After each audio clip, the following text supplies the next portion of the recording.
মানুষ ভ্রাতৃত্ববোধ হারিয়েছে। মানুষ এখন মিথ্যাবাদী হয়ে গেছে, সঙ্গে সঙ্গে নরপিশাচও। মানুষ এখন একে অপরের ক্ষতি করার জন্য ব্যাকুল হয়ে উঠেছে। মানুষ ক্ষমা ভুলে গেছে। ঠিক এইভাবেই মানুষ এখন মানুষের ক্ষতি করার জন্য একটা মানুষের বিরুদ্ধে মিথ্যা মামলায় জড়িয়ে যাচ্ছে, মিথ্যা মামলা করছে, মিথ্যা অ্যালিগেশন নিয়ে এসে।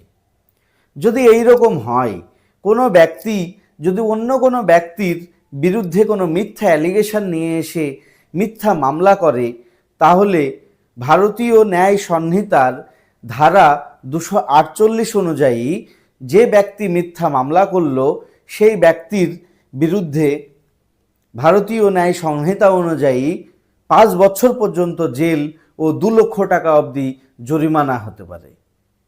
এছাড়াও যদি সেই ব্যক্তি এই মিথ্যা মামলাটা মিথ্যা চার্জ নিয়ে আসে, সেই চার্জটার সাজা যদি হয় লাইফ ইমপ্রিজনমেন্ট, ডেথ, অথবা অনেক বড় ধরনের একটা মামলার চার্জ যদি নিয়ে আসে সে, তাহলে তার সাজা কিন্তু বেড়ে 10 বছর পর্যন্ত জেল ও জরিমানা একসঙ্গে উভয়ই হতে পারে।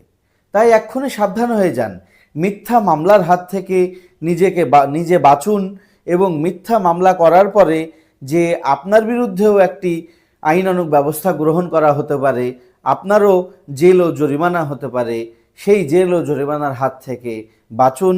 ভ্রাতৃত্ববোধ বজায় রাখুন, সমাজে মানুষ হিসাবে নিজের পরিচয় দিন। সকলে ভালো থাকুন, সুস্থ থাকুন, ক্ষমার হাত বাড়িয়ে দিন, ক্ষমাশীল হন। ধন্যবাদ।